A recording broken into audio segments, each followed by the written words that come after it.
আসসালামু আলাইকুম ভিউয়ার্স, সবাই কেমন আছেন? আশা করি ভালো আছেন। তো ছাদ বাগানে চলে আসলাম। ভালো লাগলে সাবস্ক্রাইব করে পাশেই থাকবেন। তো এই হচ্ছে আমার আতা ফলের গাছ। তো গত বছরও ধরেছিল আতা ফল, খাওয়া হয়নি, পাকেনি, বড় হয়েছিল ঠিকই। আর এবছরও ধরেছিল, কালো হয়ে গেছিল। এখন আবারও ফুল আসছে, মাশাআল্লাহ। পুরোটাই গাছ ভরা। আতা ফুল গাছের যত্ন পরিচর্যা যেভাবে করতে হয়, আতা ফুল গাছে জৈব সার বা কিচেন কম্পোস্ট অথবা এই যে কিছু সার নিয়েছি, থিওবিট, ম্যাক্স সালফেট, ফুরাউন, এসব 1 চামচ করে গাছের গোড়ায় দিলে গাছে কিন্তু ভালো ফলন হয়।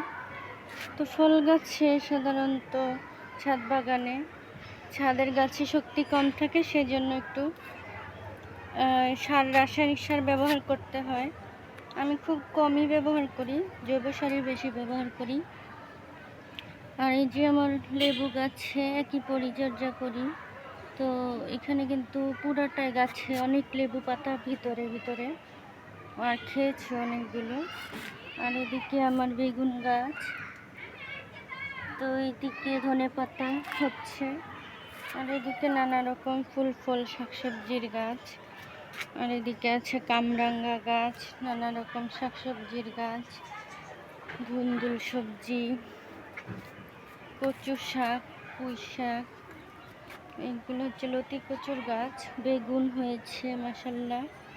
আর ভিতর ভিতরে চারা গাছ হচ্ছে, বোম্বাই মরিচের যারা বুনেছিলাম হচ্ছে। আর এদিকেও নানা রকম ফুল ফল শাকসবজির গাছ, নিম পাতার গাছ। এদিকে অনেক বেগুন গাছ আছে। এদিকে পোলাও পাতা, পেঁপে, তারপরে আনার, সফেদা গাছ।